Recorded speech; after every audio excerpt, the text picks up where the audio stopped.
Hello, Hexicans. Welcome to HEX Stakes Crypto Smart Show. Today we talk about everything we do not know about Pulse yet, but still we have a lot to talk about, right, Patrick? Sure. So as Alan already said, we still don't have more information from Richard, only that it will be soon and it might be faster and some couple of other things as well. So first of all, let's go into our today's presentation. Yeah, let's start the screen share. And from the last stream, we already know that you guys have a lot of questions, and that's why we try to formulate everything into this presentation here. So let's have a fast round of things that we do not know. Do we know when Pulsechain? No, we don't have an answer to that now. Or when sacrifice? Nope. How distribution? We don't know that now. When moon? Yeah, soon. What price? We don't know the price. How many coins do I get from the sacrifice phase? That's the last thing we don't know yet. So a lot of things that we do not know, but crypto already exists like for 10 years or so. And there are a lot of things happened already, and we know those things will work on Pulsechain as well. So what things could that be? We have an example for we want to talk about is bridges. We know that we will have bridges from Ethereum to Pulsechain, so let's talk about that. Exactly. So first of all, let's explain like what a bridge is. A bridge is a set of contracts which are there to wrap and unwrap a specific cryptocurrency. So we have already working examples of bridges like on the Matic network, where you can bridge over there. So the bridge that you're using is a Ethereum bridge, where you send Ethereum in and then you get wrapped Ethereum out. So how would one of the first bridges work on the Pulse chain? So one of the first bridges they are working on would be a Pulse bridge between the Ethereum network and the Pulse chain network, which means that you would have wrapped Pulse on the Ethereum network, and you would have the wrapped Pulse versus ETH and the wrapped Pulse versus US dollar pool on Uniswap. So what you could do if you're already in crypto, you could buy the wrapped Pulse, then you use the contract, bridge it over to the Pulse side, and on the Pulse side you have Pulse to work with. And on the other way, if you are already on the Pulse chain, you could use this bridge to put your Pulse in and get wrapped Pulse on the Ethereum network out. This is like only the first bridge, and there will be others in the future too. So we are talking about like ETH bridge as well, or like with other ERC20s, or we are even talking about bridges from the Pulse chain to other blockchains aside from the Ethereum blockchain. So this bridge here is solely to have a bridge between Ethereum blockchain and the Pulse blockchain, right? It is not something that you can use to get coins on Pulse chain. The bridge is only talking to each other, so to say. So we will also have something that is similar to Uniswap. We can call it Pulsewap, for example, where you just swap everything on the Pulse chain, but this has nothing to do with bridges. Something that I do not know about bridges, and maybe you do know, do bridges also need liquidity? Yeah. All right. So maybe this is the reason why we will not have thousands of bridges right now, but we will have this one bridge from Ethereum. Yeah. So in general, everybody could make a bridge if he's like a developer and knows how to put those bridge smart contracts together. But the next thing what you need is to fund those bridges, because you need enough liquidity for all market participants who want to use it. So you need enough liquidity there that you can wrap and unwrap for everybody. All right. Okay, this is bridges. What else do we have to talk about? The next topic would be a full fork. So. Exactly. So should I go on? Yeah. So the big difference from the Pulse chain fork to other forks in the past is that it will be a full fork. So first of all, let's go into some other forks which happened in the past, like the example with Binance or the example with Matic, which we explained a few months ago here on the channel as well. So what Binance did was it launched at first as an ERC20 on the Ethereum blockchain, and then it moved only the Binance stuff to the Binance blockchain. So only their coin to their own blockchain and nothing else. So they only forked like a part of Ethereum, only like their part. And Matic, for example, they just forked Uniswap, and they have their quick swap on their platform. And when it comes to the Pulsechain, it will be a full fork. So on Ethereum, there is not only Ethereum. So on the Ethereum network, there are decentralized exchanges, there are stable coins, and there are like thousands of other tokens which run on this platform. And this whole system state, everything will be copied onto the Pulsechain. So it will be a full fork, and after the fork, everybody who owns any ERC20 token, any token who is running on Ethereum, and those tokens are like in their own wallet, not in an exchange wallet, so it needs to be in their own wallet. It will be copied, forked, and you would have your ERC20 tokens on the Ethereum blockchain, and you will have all your ERC20 tokens on the Pulsechain as well. There will be some exceptions, but those exceptions are only like known scams. I hope you're not in such things. And the great thing is, we talk about the full fork here. There are a lot of communities right now in Ethereum that are crippled by the Ethereum gas fees. They cannot use their things that whatever they want to use, but on the Pulsechain, they maybe be able to, definitely will be able to. So I'm hoping that all those communities, for example, Decentraland, where they cannot play their game anymore, maybe they will come over to Pulse, and now they play Decentraland on Pulse. Or another thing is the NFT market. It's like really heated up, a lot of gas to pay to get those NFTs. On Pulse, that's different. On Pulse, you can play the NFT game again.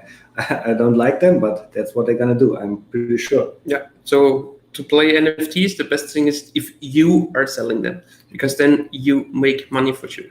For sure. If you are the seller, you always make money.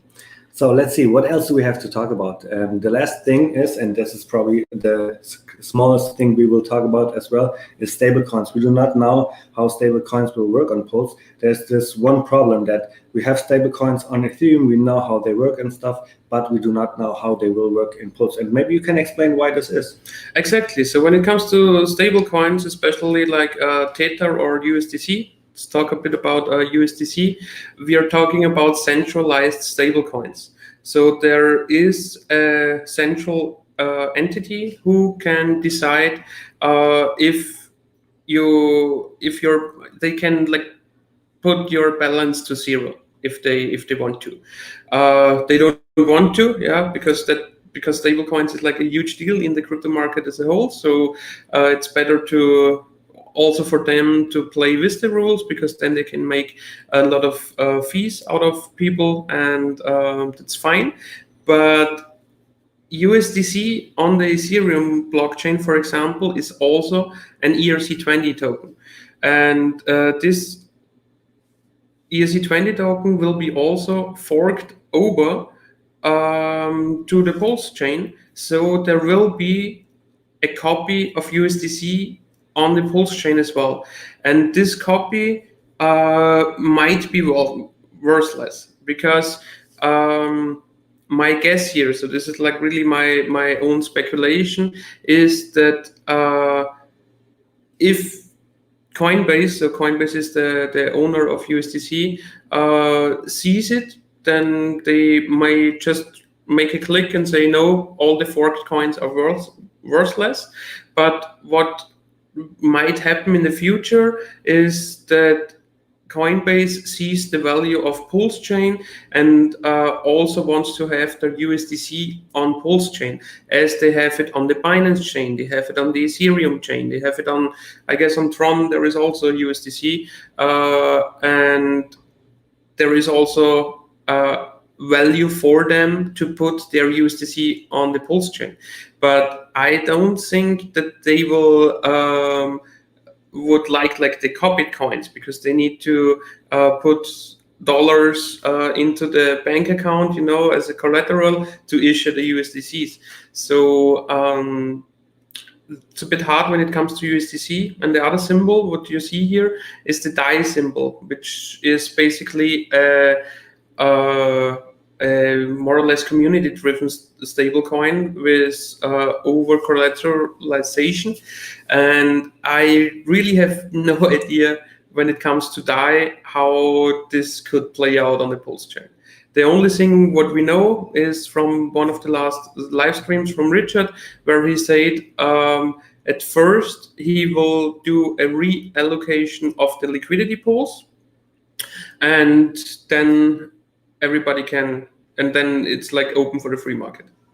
Well, you said that USDC has admin keys. They can put your funds to zero if they want to. And you also said that everything will be mirrored on Pulsechain. So we talked about that before. What is if you have USDC and you get your USDC mirrored on Pulsechain? We do not know. Maybe they won't be worth anything. So maybe it's better to swap them for Ethereum, for example, or even HEX for the swap. And after the swap, you can obviously change it back to Ethereum if you want to. But then you get your HEX mirrored, right? Exactly. So if you're holding USDC as well and don't want to do anything with those USDC in general, you could still put your USDCs into HEX right before the fork. And after the fork, you can trade your HEX on the Ethereum side back into your USDCs. It's speculation. I don't know if you get the same price or not, because volatile crypto markets, as always. But the forked HEX are definitely more worth in the future compared to the forked USDCs. So the pooled USDCs, so to say, there is a high chance that there won't be any value in them. All right. So maybe we are pretty much on the end of our presentation here. We should also talk about price. Should we make a sure analysis? At first I would like to have a look on to the chat if there is anything. Yeah, let's see the chat. If you are in the chat, if you are not a bot, please make some noise in the chat right now so we see that you are really in there. If you have questions, this is the moment to ask, because now we can read the chat a little bit maybe. Mm-hmm. Of course, but as I see, there is not much questions going on. As you guys know, there is still a lot of speculation involved, and the whole market is still waiting for Richard to decide. In the last live stream, he also talked about a possibility to reduce the time of the sacrifice phase, down to only 14 days, for example. And let's see. And what we still don't know is how the distribution will take place. The time ramp, will there be a bundle of the first days, and then you have a 4.2% time loss if you have a 3.69% time loss every day, or and then the volume curve, if the volume curve is through the whole phase, or if there is a downgrade after every million sacrificed, and all that stuff. It looks like there will be a 13-minute time-weighted average price. There is also an idea that maybe you put a average price over the whole time. And then you have the last speculation when it comes to the HEX price during the sacrifice phase. There is also a bit speculation involved. So should I put my money tomorrow? Can HEX beat the time and volume loss within the next 24 hours or not? So that's just speculation at this point. Well, it's good that you mentioned it, because SIG HEX is saying, what is the optimal sacrifice strategy with the TWAP versus hex pump? TWAP is time weighted average price. All right. So what is the answer to that question? Yeah, I already answered it. It's pure speculation. We already made a it. video about that where we said we have a lot of strategies to do this game here. Watch that video. You see it is pretty deep actually, because you have a big time horizon. You always want to have some liquidity. Then in this video we also talk about where to find some liquidity maybe in the future. Very interesting. Just watch our video from 2 weeks ago, right? Our strategy to become a Pulse whale, or maybe the video after that. Watch that video, great video. You will get a lot of use out of that. Yeah, and as soon as we know how the mathematic of the sacrifice phase will be, we can make our own calculations and then our own conclusions, and then tell you, okay, if we have a stable hex price, we would recommend this. If the hex price is rising, we can do this, and if it's going down, we could do this. But first of all, we need the mathematics behind the sacrifice phase, and there are some ideas, and I don't know which way Richard will decide. So yeah. And since Patrick and I are full-time Hexicans, we talk about Hex 24 hours. We are in the chats all the time. We're doing our own streams. We know all the informations when they come out, and we will put everything into videos like this for you guys, so you have all the information as well as soon as possible. Exactly. And I see one of the questions for our next topic: what are the chances of Hex getting to 20 cents during the sacrifice phase? And I would say let's have a look about that. Let's put on our screen share here. First of all, I always go to uniswap.hex.vision, and there I search Hex USDC, and you see here in the corner you can put which version of Uniswap you want to have. And here on version 1, there is no volume at all, but it's still there, and you see that there are still 11 Ethereum and 500,000 of Hex there as liquidity. And the reason why I'm looking at this chart at first is because it shows me the whole history, as you see here in the top left corner, bottom left corner, back till the 9th of December, and we have the weekly chart here. So here we always have the big picture, and here we could make some assumptions. Okay, here is the 50% downturn. We are near new all-time highs. We will look that up in a bit when I switch the window, and here we can still go on and say, okay, there is a good possibility. We had the 20 cents would be this.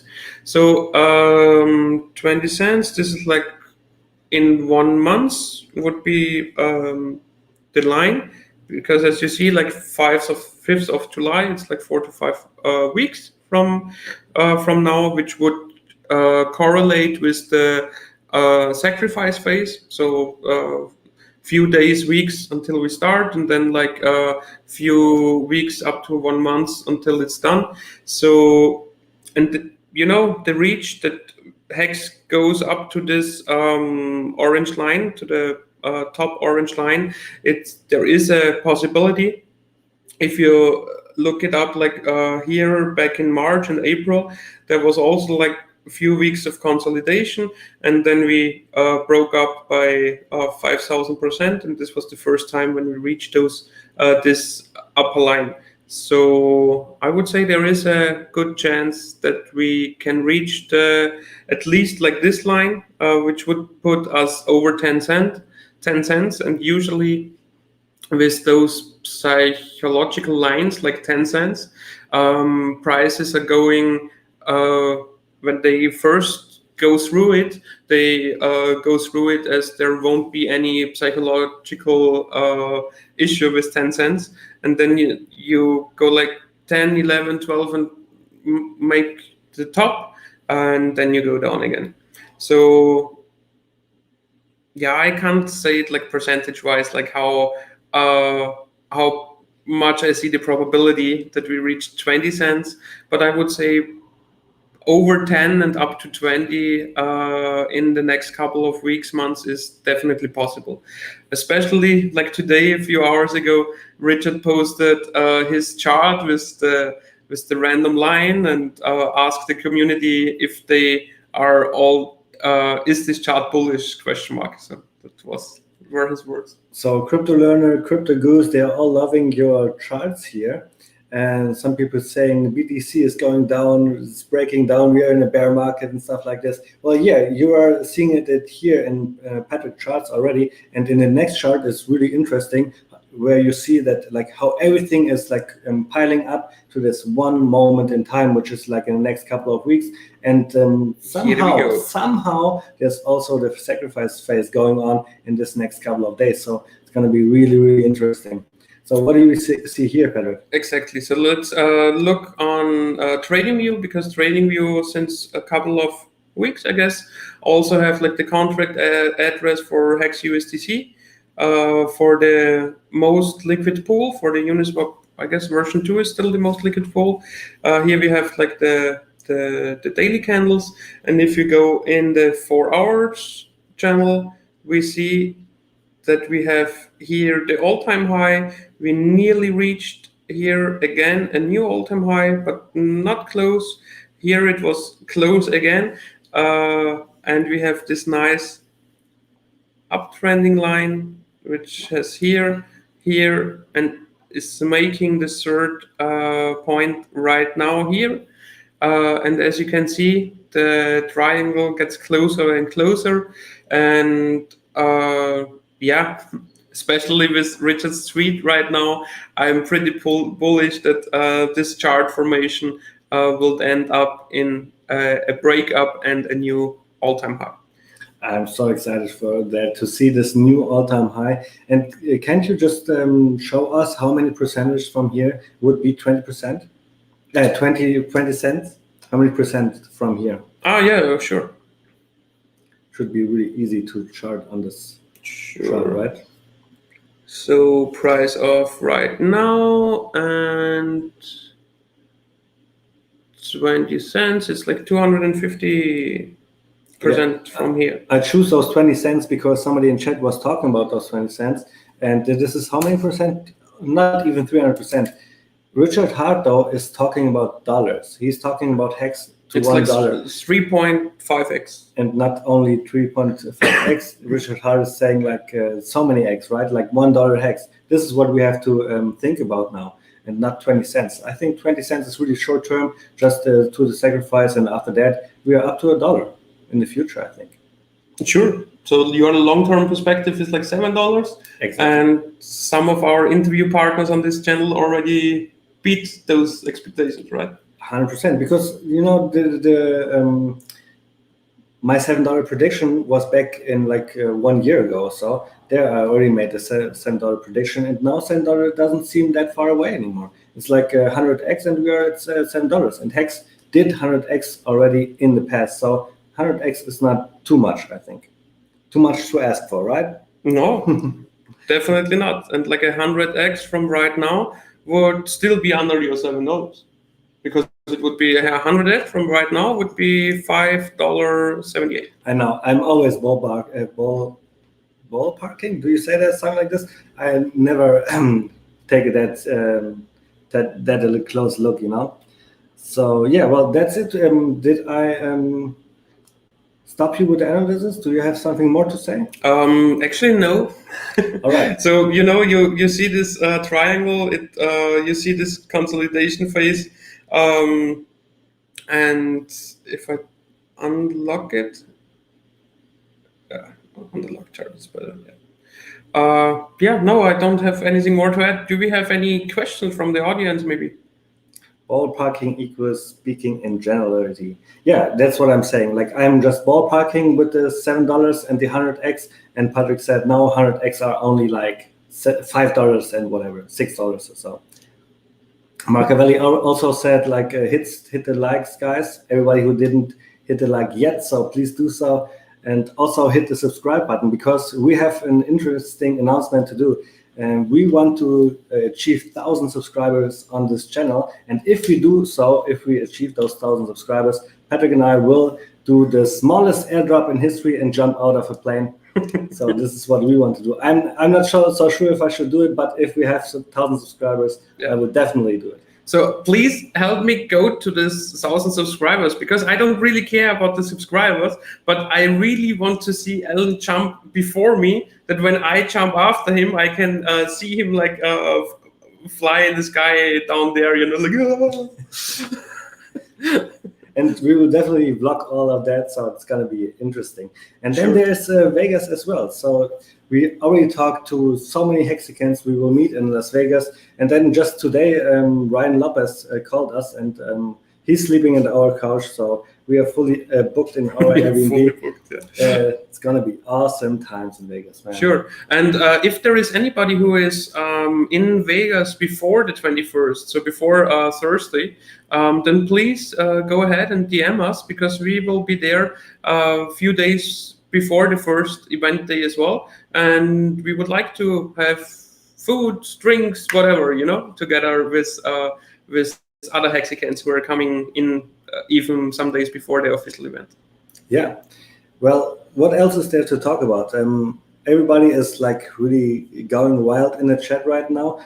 Crypto Learner is saying, I wish we knew how the math probably and game theory is prepared for the sacrifice. So yeah, we can prepare ourselves. So right now we cannot do anything more than wait and maybe look for liquidity at some places, and then you're ready. Then you're set up. Yeah, I have another announcement. So the thing is why, or one of the reasons why Richard is like a bit not pushing it so much, because he could already say, look, those is the system what you would need to in order to sacrifice, that everybody could have a look, okay, with addresses and so on and so far. But as soon as he announces that, there will be people trying to scam other people's. And as of yesterday, we already saw our first big scam happening on Twitter and on Telegram about Pulsechain, where bots were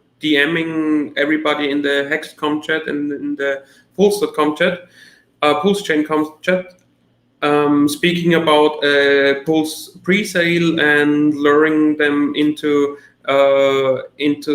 some malicious site, which looks like pretty much the same as Pulsechain.com, and saying that, yeah, you can already deposit Ethereum and then you lost your money. So please be aware, only use the official sites, and yeah, just buy some more HEX.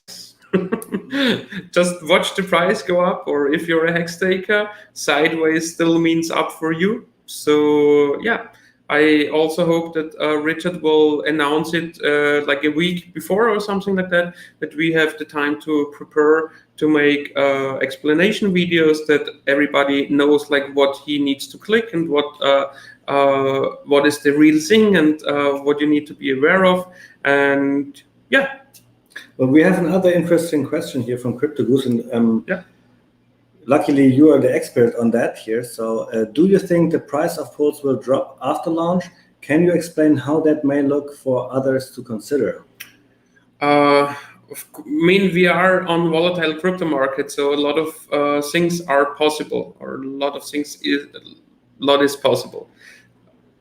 First of all, Pulse is not giving a lot of freemium.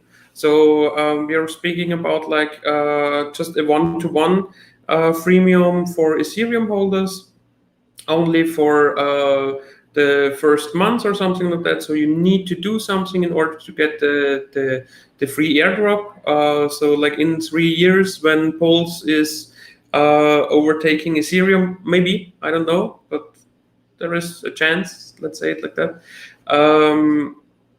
Then those Ethereum OGs can't come along and then dump the Pulse. And even initially, they are getting, I won't say like diluted, but if you're sacrificing, the total supply of Pulse is maybe something like the 10,000s of the supply.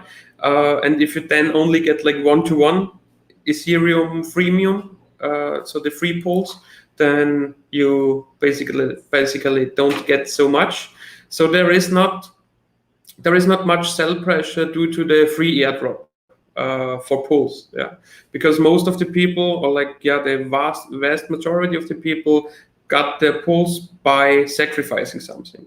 And then there is the question, like, what starting price could it be? My speculation on that is that we know the total supply of pools, and we know the total US dollar sacrificed after the sacrifice phase, so fork, and we know those two numbers. And then we could derive a price from it, because we have like a market cap, all the sacrificed US dollars, and we have a total supply, and the third matrix would be the price. So usually it's like price times total supply equals market cap, and but if you have like two of those three numbers, you can calculate the third one. It's just a mathematical function. I got stuck explaining it a bit, I guess. Well, where did we get stuck? I was looking for chat as well, so I couldn't hear what you were talking at the end. Was really interesting though, from what I heard. So back to the topic, like, what price could it be? There could be a derived price, and then the thing is, how is the mathematics of the sacrifice phase? Because if you have the time ramp and the volume ramp, and then you start with the average price of all sacrificed US dollars, you basically put big players into positive territory, and lower players in a minus territory. Because as you have a volume ramp, if people are putting not $1,000 but $1 million, they will get more, So not only the 1000x more, so a bit more than 1000x more, because you put it like 1000x the money, you get more than 1000x the pool supply compared to the smaller guy. And if you start then with the average price, then a lot of people are starting at a loss. And then I don't know like how the market will turn that out if you have a first sell-off. And if I think about like who might buy pools on the first days, like on the first days after the sacrifice phase, I really don't know of so much people. So there is a possibility that we see a dip, but there is also a possibility that there are some whales and they say, okay, I will go big and deep during the sacrifice phase, and on the first few days I will create FOMO and buy up everything there is. Like, those are the two perspectives I can give you, and I guess the truth will lie somewhere in the middle. Well, great explanation. We do not know if the chart will look like the Uni chart or the Medic chart, right? Really different charts here, where the price could go up, but then obviously when the price is high enough, people will sell. So we will see 70% dips in the future. We do not know how this will play out.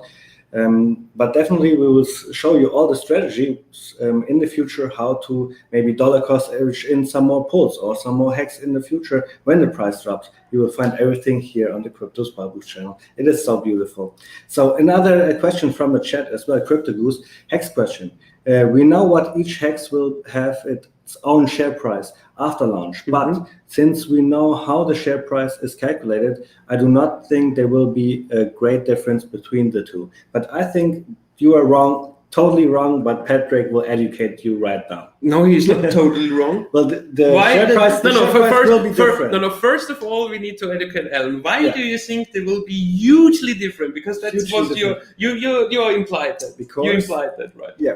Well, we come back to this basic question we have. How many HEX do you want to have? I want to own one HEX, and this is Pulse HEX. This is where I will tell my friends to buy Pulse to buy HEX on the Pulse chain. So yeah, Pulse HEX is going to be really important. We are talking about the share price, not about the US dollar price. You know that. And I think the people on the Ethereum side, on the Ethereum blockchain, will not use HEX as much anymore. So there will be less staking. There will be maybe even less end staking, but probably everybody will end stake. But who knows? And then there are so many things that could happen that makes HEX on the Ethereum chain pretty much not as useful as on the Pulse chain. And that's why I think the people will be on the Pulse chain. And that's why the people will on the Pulse chain. Because they start, of course. because we have more people on the Pulse chain, because we have more stakes on the Pulse chain. The share price doesn't care if there are like 100,000 stakes or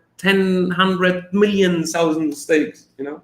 The share price does not care about that. If you have more participants, those more participants make more return of investments, and then the price should rise. No, because if you have more participants, everybody makes less RO or APY. And let's go back. So there won't be hugely different, but they will be a bit different, because at first, I guess that everything which is still bleeding out will be good accounted or end staked after the fork on the Pulse chain. We are not speaking about a lot of HEX, but it leads to a bigger pool of all ever minted HEX, which leads to a slightly higher daily payout if that happens. So if people are doing all those end stakes and good accountings. Over time, when it's the case that on the Ethereum HEX there is less staking and on Pulse HEX there is more staking, you would have a higher staking ratio on the Pulse chain, which lowers the APY for everybody a bit. And on the Ethereum blockchain, you have less staking participants, less new stakes, a lower total T-share pool, which in general puts the APY a bit higher, which should then derive in a faster rising share rate, because the share rate will climb a bit more, because the individual stakes make more return on investment than on the Pulse chain. But what everybody needs to be aware of here as well is the origin address. So the origin address can basically decide where and how, no, not where, but how much interest everybody should get. So we all know that the origin address has a huge liquid HEX supply. And if the origin address decides to stake something for 10 or 15 years on the Ethereum blockchain, they don't need to do it on the Pulse chain as well. So if the origin address is leaning more towards the Pulse chain, there is a chance that no matter how much participants each network would have, still on the Pulse chain network, you can get better APY than on the ETH blockchain. But back to the share price question, after launch, so if we get more stakes on the Pulse chain and less stakes on the ETH chain, no involvement of the origin address, we will get a faster rising share price on the Ethereum side and a slower rising share price on the Pulse chain. Okay, so CryptoGoose, great question. Thanks for that. And because CryptoGoose had such a great question, let's talk about another question he had. And yeah, CryptoGoose is right that the difference will be minimal. Yeah, over time it might increase, but then again, the APY on the for HEX on the Ethereum chain would increase, which some people might not want, and then they could just stake their liquid HEX, get more T-shares, and reduce the APY for everybody. Another great question from CryptoGoose is how much percentage of the HEX that people are holding will be sacrificed, or how much should a normal Hexican sacrifice? Really individual, but what do you think? again? So I'm talking to a lot of Hexicans on this Yeah. YouTube show here. I'm talking a lot with them on the Telegram chats as well, and everybody is aping in Pulse so hard. It's crazy. And then what is crazy about that is that back in the day we were all broke plebs, right? But today Hex did 2000x, and now we can sacrifice even more than we could when Hex started back in the day. So Pulse already has this big and strong community where everybody wants to sacrifice as much as they can, but how much it will be at the end, I don't know. So my guess is that we are talking billions when it comes to the sacrifice phase. So another thing, as we talked about the OA before, could the OA sacrifice as well? Sure. That's why I think we are talking billions when it comes to the sacrifice phase. Because there is no use case for liquid hex from the origin address. No use case at all. So the only use case is that it sits there liquid.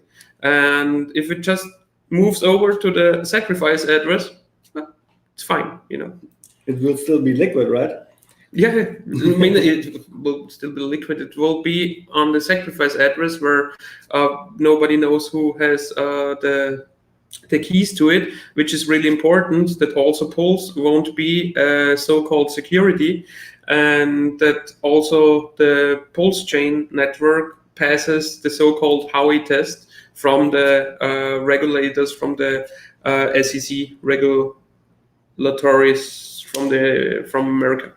And because of Gunter, we know how much Hex is in the OA, and I think it could sacrifice all that. And like you said, it's billions we are talking about. So all the 544 billions? Who knows? I don't know. So I don't think that all of that, but I see a chance that there will be sacrifices going on from the OA. Yeah. Because as I said, there is no real use case except let it be liquid, you know, because then the general market gets good or like actually huge APY, huge interest, trustless interest, and no matter the price, this will always attract people. Yeah. So in the sacrifice phase, how many % of people do you think will be from Hex, and how many people will just participate because they would like to have Pulse? I guess it's like 70% Hexicans, 30% other people. And maybe, you know, like it could be that those 30% other people's also some of those, like 20-30% of those find into Hex right now because they heard about Pulsechain, they heard about the biggest airdrop in history, and then they first see Hex not promoted from a bad entity who is saying like, no, this is a scam or something like that. And even in the Pulsechain chat room, they are talking about Hex as well. And you know, you don't need a lot of time to see that this is bullshit, all this scam talking.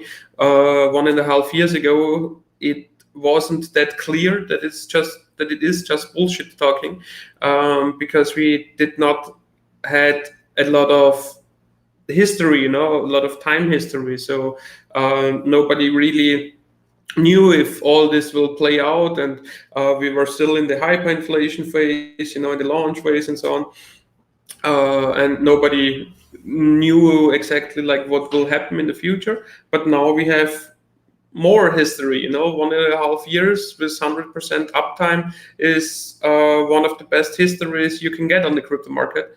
And yeah, so huge possibilities and opportunities in front of us. So Hex Farmer is also saying 80-20, so maybe he means 80% Hexicans and 20% other people. But I know for sure that Pulse will bring a lot of eyeballs to Hex. People that maybe didn't like Hex before and now just want to have this awesome fork and participate in that. And then I think they will also see how good and awesome P-Hex is performing in the future. So I think it's totally a win-win situation for Hex here. I have one comment I don't understand really from SigHex. If the OA decides to sacrifice, then you will see increase emergency end stakes on Ethereum. Why do you think that? Yeah, I don't know. So I really don't know, like, why. Why should I emergency end stake? Because the origin address sacrificed. Because I know that the liquid hex of the origin address is the best thing if they just stay liquid, and if they get sacrificed, I pretty much know that they would be this is like the restream bot, no? Okay. Yeah. Now I lost my thing. So yeah, and I was in the chat modding here, so I didn't listen. Yeah, and I was looking at you, and then I lost my point here. So again, the origin address is sacrificing. Why should I emergency end stake? Because of this this move. Because I know this is a good move for me as a hex staker. I know those are sacrificed coins. They won't be sold in the future. I know that if the origin address only keeps like 10% of their total liquid amount still liquid and only sacrifices 90%, even with this 10%, the origin address could regulate the market on the Ethereum side. So I don't know, like, why I should consider emergency end staking only because of the fact that OA does something. And now we have your answer. OA movement to Pulsechain indicates lower value on ETH versus Pulse. Well, let me answer that. Well, Patrick and I are talking about a lower value about the Ethereum blockchain for weeks now. So yeah, the OA movement to Pulsechain is a statement that Ethereum blockchain is maybe not as worth as much. And this just means that you should move to Pulsechain too. That's what my opinion is about that. And you said that people would emergency unstake if the OA would do that, but I would emergency unstake even though the OA doesn't do anything. So yeah, let's see how is it going in the future. And we also have an interesting question from CryptoGoose. What do you think will be the starting price for PHEX, so HEX on the Pulse chain? How long do you think it will take to reach parity with HEX on the Ethereum blockchain? Days, weeks, months, and he thinks hours. And so what I know and what Richard said in his last live stream is that the first price of HEX on the Pulse chain will be mirrored from the Ethereum blockchain. So I don't know, crypto prices are pretty volatile. So there is a possibility that we go up to 20 cents, like if maybe a few days before sacrifice ends, and that we are already down to 10 cents directly after the fork. And this price, so when Richard is like before the announcement of now you can trade on, let's say, Pulsewap, before that he will look at the price of HEX on the Ethereum blockchain, on Uniswap for version 2, I guess. And he would say, okay, there is the first liquidity pool. Everybody who wants to put in liquidity can do that on this contract address. And the first price got to be decided from the one who is putting the liquidity in there first. And he said he will mirror the EHEX price. So the first start price of HEX on the Pulse chain will be the HEX price on the Ethereum chain, and then the free market decides. And my guess is that after forks like that, both assets tend to dip, because the crypto markets usually go up based on the event, and when the event happens, there is a dip. And so I guess we go up on the Ethereum HEX side, then we have the fork, we dip down on both sides, and then we make new all-time highs with HEX on the Pulse chain, and we don't make new all-time highs with HEX on the Ethereum chain. And Hex Farmer is saying that he will buy all the available PHEX, and this is what every Hexican is doing. But what Hexicans are not doing is buying everything on the Ethereum chain, right? We haven't had an answer yet of this question. Who would buy any Ethereum hex in the future? Yeah, who would buy my end stakes? Maybe you guys in the chat know who would buy eHex in the future. Maybe you would buy eHex, then you would definitely buy mine one.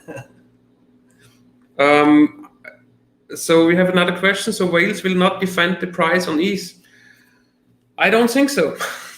So maybe we have our Ethereum god whales and so on, who want to see a high price on both chains. But if I see it as the perspective, as through the perspective from an onboarder, I will not go ahead and say, please buy first Ethereum, then you swap it on this decentralized exchange to HEX on the Ethereum network. Then you go on this page to stake them.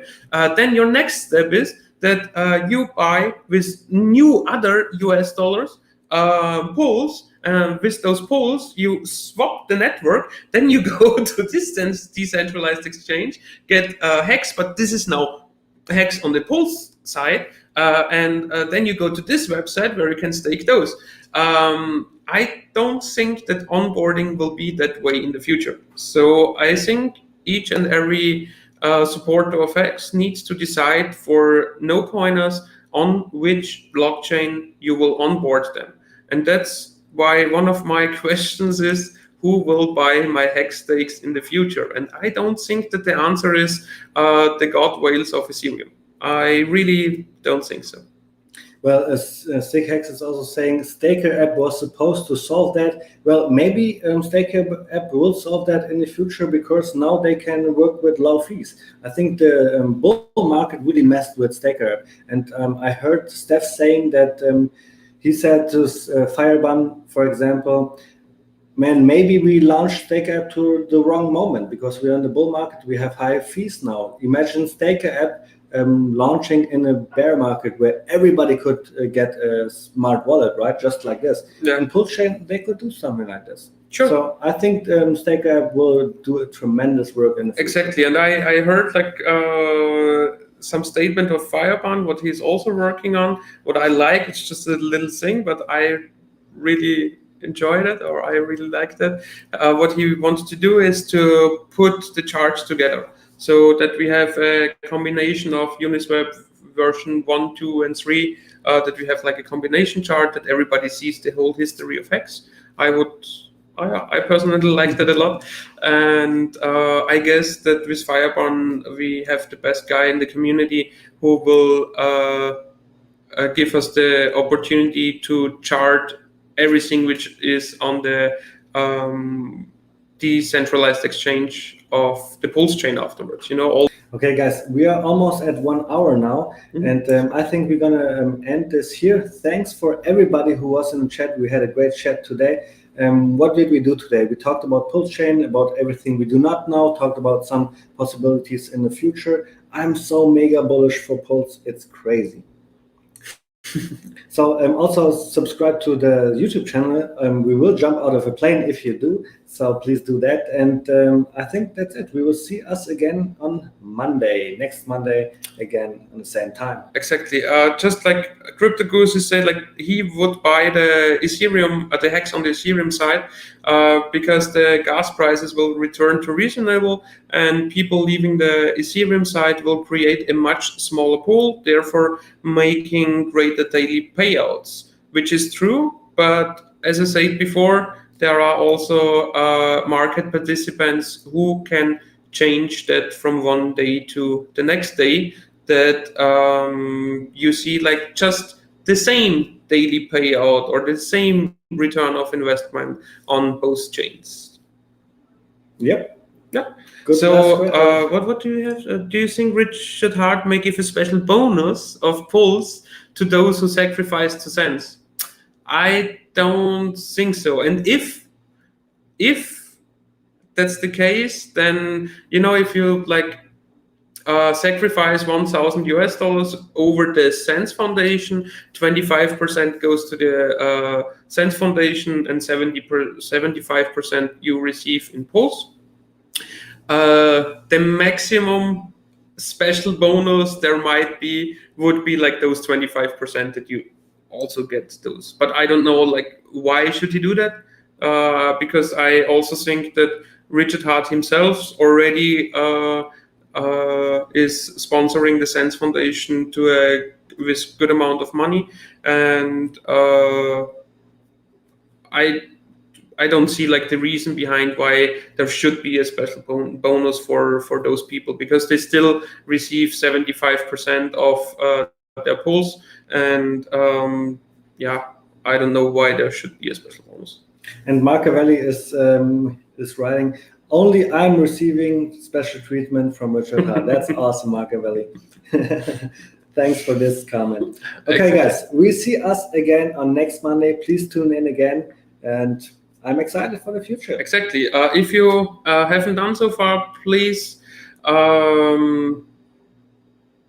subscribe to the channel, that we come to the 1,000 subscribers, that I can see Ellen fly before me to the ground, the Crypto Sparbuch airdrop. And besides that, I hope you had a great time, and wish you have a great rest of the week. We see each other next Monday, same time, same location, and all the best till next Monday. And I hope we can give you a lot of new informations next Monday. Let's see. Goodbye. Bye.